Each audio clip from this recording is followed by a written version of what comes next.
जय श्री कृष्णा दोस्तों, राधे राधे। हुलाष्टक में चौराहों को क्यों न लांघें, जाने ज्योतिषीय कारण। नमस्कार दोस्तों, मैं हूं तृप्ति गुप्ता और आप देख रहे हैं आपका अपना आध्यात्मिक और ज्योतिष चैनल। हुलाष्टक शुरू होते ही कई परंपराएं और नियम बताए जाते हैं, लेकिन क्या आपने कभी सुना है कि इस समय चौराहों को लांघने से मना क्यों किया जाता है? क्या सच में इस दौरान नकारात्मक शक्तियां अधिक सक्रिय हो जाती हैं? ज्योतिष और तंत्र शास्त्र के अनुसार हुलाष्टक के दिनों में ग्रहों की स्थिति विशेष रूप से अशुभ मानी जाती है। खासकर हुलाष्टक के दौरान वातावरण में सूक्ष्म ऊर्जा में परिवर्तन होता है, जिससे कुछ स्थानों को संवेदनशील माना जाता है। तो आखिर क्यों चौराहे को इस समय अशुभ माना गया है? क्या इसके पीछे कोई वैज्ञानिक या ज्योतिषीय कारण है? और यदि भूल से आपने ये गलती कर दी तो क्या करना चाहिए? इन सभी सवालों के जवाब आपको इस वीडियो में मिलने वाले हैं, इसलिए वीडियो को अंत तक जरूर देखें। धार्मिक मान्यता के अनुसार कुछ विशेष दिनों पर चौराहों को पार करने से पहले कुछ सावधानियां रखना जरूरी है। इस दौरान चौराहा लांघना या गलत तरीके से पार करना कष्टकारी माना जाता है और यह स्वास्थ्य या दुर्भाग्य का कारण बन सकता है। हुलाष्टक के 8वें दिन होलिका दहन रहता है। इसके दूसरे दिन धुलेंडी और होलिका दहन के 5वें दिन रंग पंचमी का पर्व मनाया जाता है। इस दौरान चौराहों को पार करने से पहले कुछ सावधानियां रखना जरूरी है। इस दौरान चौराहा लांघना या गलत तरीके से पार करना कष्टकारी माना जाता है और यह स्वास्थ्य या दुर्भाग्य का कारण बन सकता है। चौराहा लांघना क्यों वर्जित है? 1. भक्त प्रहलाद और कष्ट के 8 दिन। पौराणिक कथा के अनुसार हिरण्यकश्यप ने इन 8 दिनों में अपने पुत्र प्रहलाद को भीषण यातनाएं दी थीं। इन दिनों को शोक और कष्ट का प्रतीक माना जाता है। इसी कारण हिंदू धर्म में इन दिनों कोई भी शुभ कार्य, शादी, मुंडन, गृह प्रवेश वर्जित होता है। जब वातावरण में कष्ट और दुख की स्मृतियां हों, तो असुरक्षित स्थानों जैसे सुनसान चौराहे या तिराहे पर जाना मानसिक रूप से भारी पड़ सकता है। 2. चौराहे का महत्व। जहां होलिका दहन के लिए लकड़ियां एकत्रित की जाती हैं, उस चौराहे पर नकारात्मक शक्तियां एकत्रित मानी जाती हैं, इसलिए वहां से गुजरने या लांघने से बचना चाहिए। हुलाष्टक होली से 8 दिन पहले के दौरान नकारात्मक ऊर्जा और ग्रहों के असंतुलन के कारण शुभ कार्य वर्जित होते हैं। हुलाष्टक में ग्रहों की स्थिति अशुभ और ऊर्जा असंतुलित होती है, जिससे नकारात्मकता बढ़ती है।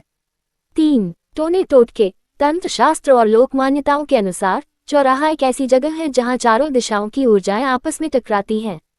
हुलाष्टक के दौरान जब वातावरण में नकारात्मक शक्तियां अधिक प्रभावी मानी जाती हैं, तब लोग अपनी बाधाओं, नजर दोष या बीमारियों को दूर करने के लिए चौराहों पर टोटके या पूजन सामग्री जैसे उतारा, नींबू, सिंदूर या बलि का भोजन छोड़ते हैं। इसलिए उन्हें लांघना वर्जित माना गया है। यदि आप अनजाने में इन सामग्रियों को लांघते हैं या उन पर पैर रख देते हैं या गाड़ी से उसे कुचल देते हैं, तो माना जाता है कि वह नकारात्मक ऊर्जा आपके साथ जुड़ सकती है। इसीलिए जब भी आप वहां से गुजर रहे हो, तो ध्यान रखें कि उस नींबू पर आपका पैर न पड़े या आपकी गाड़ी का पहिया न चढ़े, अन्यथा आप पर भी समस्या का प्रभाव हो सकता है। 5. मनोवैज्ञानिक और सुरक्षा का पहलू। पुराने समय में जब सड़कों पर रोशनी कम होती थी, तब चौराहों पर जंगली जानवरों या असामाजिक तत्वों का डर रहता था। साथ ही होली की तैयारी के लिए लोग लकड़ियां और घास इकट्ठा करते थे, जिससे वहां गंदगी या चोट लगने का खतरा रहता था। लांघने की मनाही असल में एक सुरक्षा कवच की तरह काम करती थी। हुलाष्टक में खुद को कैसे सुरक्षित रखें? समय का ध्यान। सूर्यास्त के समय और देर रात को चौराहों पर रुकने या वहां खड़े होकर गपशप करने से बचें। नजर रखें, यदि जमीन पर कोई विशेष सामग्री जैसे फूल, नींबू, भूरा कद्दू, पत्तल पर रखा भोजन, कोयला या सफेद कपड़ा दिखे तो उससे दूरी बनाकर निकलें। मंत्र शक्ति। यदि डर लगे या किसी ऐसी जगह से गुजरना पड़े, तो ओम नमः शिवाय, ओम हनुमते नमः या हनुमान चालीसा का मानसिक पाठ करते रहें। हनुमान जी का नाम लें। घर आकर हाथ पैर धोकर दीपक जलाएं। इन नियमों का रखें विशेष ध्यान। गर्भवती महिला रहे सावधान। यदि कोई महिला गर्भवती है, तो उसे सड़क पर पड़े हुए नींबू से अधिक सावधान रहना चाहिए। गर्भवती महिला का नींबू को लांघना गर्भपात का कारण बन सकता है। गर्भवती महिला को अपने हाथ से नींबू काटना भी नहीं चाहिए।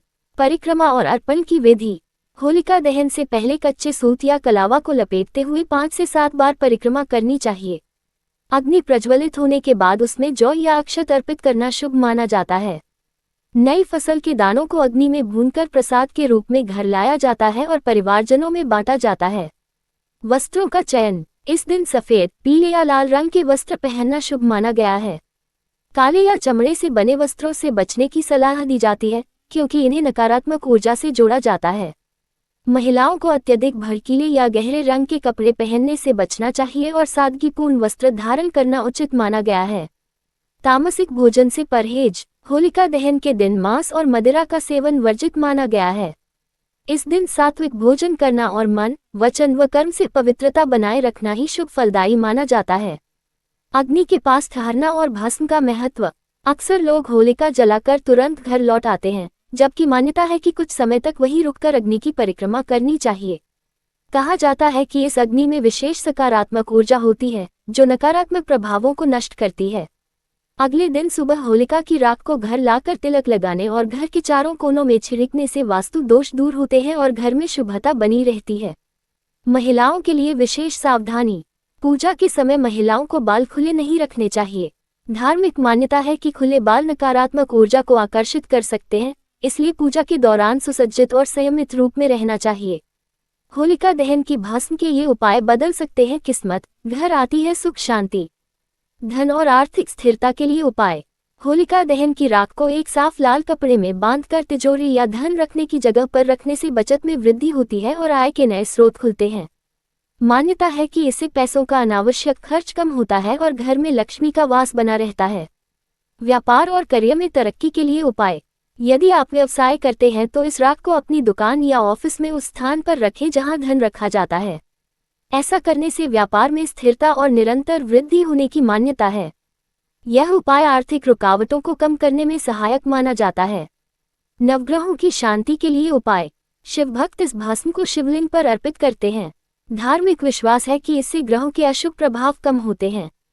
इसके अतिरिक्त स्नान के जल में थोड़ी सी राख मिलाकर स्नान करने से नवग्रह पीड़ा शांत होने की मान्यता है और मानसिक तनाव में भी राहत मिलती है।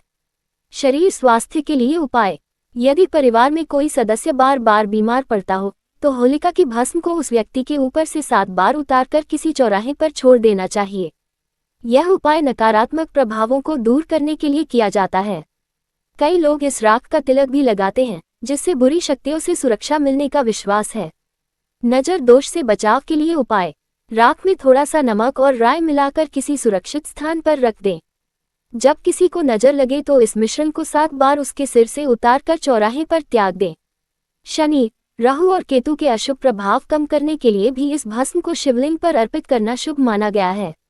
इन उपायों को आस्था और श्रद्धा के साथ करने से जीवन में सकारात्मक बदलाव आने की मान्यता है। दोस्तों, हमारी परंपराओं और मान्यताओं के पीछे हमेशा कोई न कोई गहरा कारण जरूर होता है। होलाष्टक के दौरान सावधानी रखना ही सबसे बड़ा उपाय है। अगर आपको ये जानकारी उपयोगी लगी हो तो वीडियो को लाइक करें, अपने परिवार और दोस्तों के साथ जरूर शेयर करें और चैनल को सब्सक्राइब करना न भूलें। आप सभी को होली की शुभकामनाएं। जय श्री राम, जय भोलेनाथ।